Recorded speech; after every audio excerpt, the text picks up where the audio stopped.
Hello guys, welcome to our YouTube channel study MR. दोस्तों, किसी भी चैप्टर को कंप्लीट करने से पहले उसके बेसिक कॉन्सेप्ट को क्लियर करना बहुत ज़रूरी होता है। आज हम हमारे first lesson LCM and HCF के बेसिक कॉन्सेप्ट को ही क्लियर करेंगे, जिसमें हम सबसे पहले देखेंगे अपवर्तक एवं अपवर्ती को। यदि संख्या ए यदि संख्या बी को पूर्णतः विभाजित कर दे यदि संख्या ए संख्या बी को पूर्णतः विभाजित कर दे अर्थात संख्या ए पूर्णतः विभाजित कर दे, तो संख्या ए को बी का संख्या ए को बी का अपवर्तक कहते हैं तथा संख्या बी को ए का अपवर्त्य कहते हैं। एग्जाम्पल के लिए हम देख सकते हैं, जैसे 10/2। तो यहाँ पे 2 क्या है? 2 है अपवर्तक, जबकि 10 क्या है? अपवर्तीय। नेक्स्ट हम देखते हैं एलसीएम और एचसीएफ ज्ञात करने की दो विधियां हैं। पहली है गुणनखंड विधि और दूसरी है भाग विधि। पहली है गुणनखंड विधि और दूसरी है भाग विधि। क्योंकि गुणनखंड विधि भाग विधि से सरल होती है, इसलिए अधिकतर गुणनखंड विधि का ही यूज किया जाता है। एचसीएफ का अर्थ है हाईएस्ट कॉमन फैक्टर। जैसे एग्जाम्पल के लिए हम देख सकते हैं 24, 30 और 42 का एचसीएफ ज्ञात करें। तो 24 के हमने फैक्टर किए तो 24 के गुणनखंड बनते हैं 2 गुणा 2 गुणा 3। 30 के हमने फैक्टर किए तो 30 के गुणनखंड बनते हैं 2 गुणा 3 गुणा 5। उसी प्रकार 42 के गुणनखंड बनते हैं 2 गुणा 3 गुणा 7। अर्थात मतलब इनके फैक्टर को आपस में मल्टीप्लाई करेंगे तो वही संख्या आ जाती है। जैसे 2 गुणा 3 गुणा 7 किया तो 42 आ गया। 2 तिया 6 और 6 7 42, इस तरह से। तो इन सभी में जो संख्या कॉमन होती है, जैसे कि 2 इसमें भी है, 2 इसमें भी है, इसमें भी है, तो 2 ले लिया हमने। उसके बाद 3 इसमें भी है, इसमें भी है और इसमें भी है, तो 3 भी ले लिया हमने। और 2 गुणा 3 किया तो हमारे पास आ गया 6। तो 6 क्या है? एचसीएफ।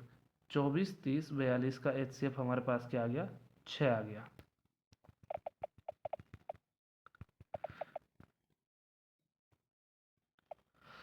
मतलब एक तरह से हम ये बोल सकते हैं कि एचसीएफ का अर्थ होता क्या है? एचसीएफ का अर्थ है बड़ी से बड़ी बड़ी से बड़ी वह संख्या बड़ी से बड़ी वह संख्या जो दी गई सभी संख्याओं को पूर्णतः विभाजित कर दे, वही क्या होता है? उन संख्याओं का एचसीएफ कहलाता है। तो इन संख्याओं का एचसीएफ हमारे पास क्या आया है? 6 आया है। नेक्स्ट हम देखते हैं एलसीएम। तो एलसीएम की फुल फॉर्म क्या होती है? एलसीएम की फुल फॉर्म होती है लिस्ट कॉमन मल्टीपल। नेक्स्ट हम देखते हैं कि एलसीएम निकालते कैसे हैं। जैसे एग्जांपल के लिए हम देखते हैं 3 और 5 का एलसीएम ज्ञात करो। तो 3 और 5 का एलसीएम क्या होगा? इनका गुणा, वो हम कुछ नोट्स आगे भी देखेंगे। तो इनका एलसीएम क्या हो जाएगा? 15। 3 गुणा 5 15। और ये दो संख्याओं के लिए कुछ नियम है जो हम आगे देखेंगे। बाकी नेक्स्ट हम देखते हैं 3 संख्याओं के लिए कि 3 संख्याओं का कैसे निकालते हैं। हमारे पास है 10, 20, 30। इनका हमें एलसीएम निकालना है। तो इनका हम भाग विधि इस प्रकार से निकालेंगे। देखो, एचसीएफ निकालने के लिए गुणनखंड विधि सबसे सरल है और एलसीएम निकालने के लिए भाग विधि सरल होती है। तो एलसीएम हम निकालेंगे भाग विधि से। इसमें नॉर्मली हमें क्या होता है? भाग ही देना होता है। जैसे एक प्रकार से हमने इन्हें जमा लिया संख्याओं को और इनमें भाग देते हुए चलना होता है। ठीक है, जैसे एग्जांपल के लिए ये दे रखा है यहाँ पे कि पहले 2 का दिया 10 में 5 बार, इस प्रकार। तो इसके जो फैक्टर आते हैं उन्हें हमें गुणा करना होता है। इसके फैक्टर क्या आए हैं? 2 गुणा 2 गुणा 5 गुणा 3। इसमें किसी भी संख्या को छोड़ना नहीं है, सारी संख्याएं लेनी होती है भाग की। ठीक है, तो इनका गुणनफल हमारे पास आ गया, 2 दूनी 4, 4 5 20 और 20 दिया 60। तो 60 क्या हो गया इसका एलसीएम, 60 ही हमारा एलसीएम हो गया, 60 ही आंसर है। ठीक है, अब हम इसमें कुछ जो इम्पोर्टेंट नोट्स वाली बातें होती हैं वो हम देख लेते हैं। बाकी हम सारे कॉन्सेप्ट को प्रश्नों के थ्रू तो सॉल्व करेंगे ही, बाकी इसमें केवल हमको कॉन्सेप्ट को क्लियर करना है। जैसे फर्स्ट जो नोट है वो क्या है, वो है कि पहली संख्या गुणा दूसरी संख्या बराबर एलसीएम और एचसीएफ। ये एलसीएम और एचसीएफ जो होता है ये उन्हीं दो संख्याओं का होता है जो हमें संख्या दी गई हैं। ठीक है, इसके अलावा नेक्स्ट हम देखते हैं तो भिन्नों का एलसीएम कैसे निकालते हैं। तो भिन्नों का एलसीएम देखिए, एक मिनट इसको हम जूम कर लेते हैं। हाँ, अब हम देखते हैं कि भिन्नों का एलसीएम कैसे निकालते हैं।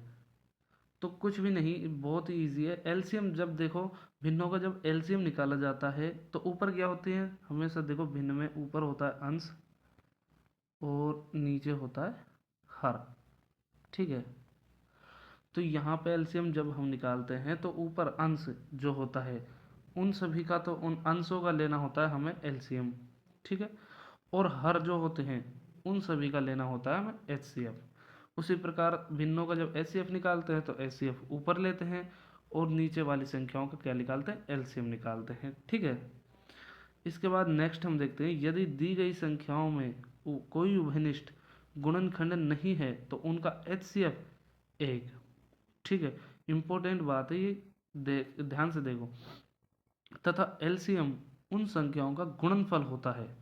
ठीक है, क्या बोला है, एक बार दोबारा से देखते हैं। यदि दी गई संख्याओं में कोई उभयनिष्ठ गुणनखंड नहीं है, ठीक है, तो एचसीएफ 1 तथा एलसीएम उन संख्याओं का गुणनफल होता है। एक बार फिर से देखते हैं कि यदि दी गई संख्याओं में कोई उभयनिष्ठ गुणनखंड नहीं है तो उनका एचसीएफ 1 होता है, जबकि एलसीएम उन संख्याओं का गुणनफल होता है। ये वेरी इंपॉर्टेंट बात है। एक मिनट इसको हम क्लियर कर लेते हैं।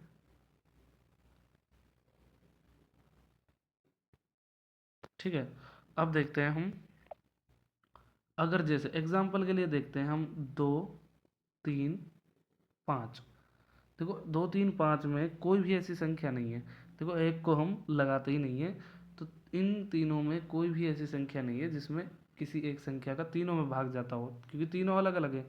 ठीक है, तो इनका जो एचसीएफ होगा, क्या एचसीएफ, वो होगा 1, क्योंकि एक ही वो एक संख्या है जिसका इन तीनों में भाग जाएगा पूरा पूरा। ठीक है, उसके बाद एलसीएम की जब बात आती है तो एलसीएम इन तीनों संख्याओं का गुणनफल होगा हमेशा। चाहे अगर कोई भी संख्या हो और उनके मध्य में कोई भी उभयनिष्ठ गुणनखंड नहीं है तो हमेशा उन संख्याओं का गुणनफल ही उनका एलसीएम होगा। तो इनका गुणनफल हमारे पास क्या आएगा, 2 तिया 6 और 6 पंजा 30, तो इनका एलसीएम हो जाएगा 30। ठीक है, नेक्स्ट हम देखते हैं, पहले इसको हम क्लियर कर लेते हैं। एक मिनट, ये हमने इसको क्लियर कर लिया। ठीक है, तो अब हम देखते हैं नेक्स्ट पॉइंट, पांचवा, ए और बी और सी को पूर्णतः विभाजित करने वाली सबसे बड़ी संख्या, सबसे बड़ी संख्या। ठीक है, ध्यान से देखना, सबसे बड़ी संख्या क्या होगी, ए बी सी का एचसीएफ क्या होगी, ए बी सी का एचसीएफ। ठीक है, 10 जैसे एग्जाम्पल के लिए हमने देख रखा है, इसमें एग्जाम्पल के लिए भी देख लेते हैं। एक मिनट, जैसे इसमें दिया हुआ है 10 20 50 को पूर्णतः विभाजित करने वाली सबसे बड़ी संख्या क्या है। मतलब 10 20 50 इनको जो पूर्णतः विभाजित कर सके तीनों को, किसी एक को नहीं, दो को नहीं, तीनों को पूर्णतः विभाजित कर सके वह बड़ी से बड़ी संख्या क्या है। तो उसको हम कैसे निकालते हैं, जो अभी हम एचसीएफ निकालने की विधि देखी थी। एचसीएफ कैसे निकाला था, गुणनखंड विधि द्वारा, ठीक है। 10 के गुणनखंड के करते हैं पहले, 2 गुणा 5 हो जाएगा। 20 के गुणनखंड किए तो क्या आ गया, 2 गुणा 5, ठीक है। उसी प्रकार 50 के गुणनखंड किए तो 50 के गुणनखंड हो गए 2 गुणा 5 गुणा 5, ठीक है। तो इनमें कॉमन क्या है, इनमें कॉमन क्या है, देखो 2 इसमें है, 2 इसमें भी है और 2 इसमें भी है, 5 इसमें है, 5 इसमें भी है, 5 इसमें भी है। तो हमारे पास कॉमन आ गया 2 और 5। तो यानी कि 2 और 5 का गुणा, ठीक है। 1 मिनट इसको भी क्लियर कर लेते हैं हम। तो हमारे पास आ गया 2 और 5, इन दोनों का गुणा यानी कि 10। 10 वह बड़ी से बड़ी संख्या है जिसका इन तीनों संख्याओं में पूरा पूरा भाग जाएगा, ठीक है। ये कुछ बेसिक कॉन्सेप्ट था एलसीएम और एचसीएफ का। नेक्स्ट वीडियो में हम एलसीएम और एचसीएफ से रिलेटेड सारे टाइप के क्वेश्चंस को हम सॉल्व करेंगे, ठीक है। और देख लेते हैं इसमें, हाँ इसमें एक लास्ट पॉइंट रह गया है, कौन सा, ये वाला। ए बी और सी द्वारा पूर्णतः विभाजित होने वाली सबसे छोटी संख्या ए बी सी का एलसीएम होती है। जैसे एग्जाम्पल के लिए हमने एग्जाम्पल इसमें देख रखा है, देखो 2 3 6, इन तीनों से पूर्णतः विभाजित होने वाली सबसे छोटी संख्या क्या है। देखो एक चीज मैं बता देता हूँ, जब भी कभी बड़ी से बड़ी संख्या है तो हमें एचसीएफ निकालना है, और अगर छोटी से छोटी संख्या लिखा है तो हमें एलसीएम निकालना है। मतलब अब छोटी से छोटी संख्या लिखा है तो हमें इन तीनों का एलसीएम निकालना है। तो इन तीनों का एलसीएम क्या आएगा, इन तीनों का एलसीएम हमारे पास आएगा 6।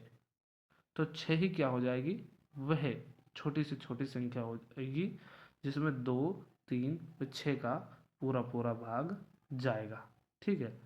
तो ये होता है हमारा एलसीएम एचसीएफ का बेसिक कॉन्सेप्ट क्लियर, ठीक है।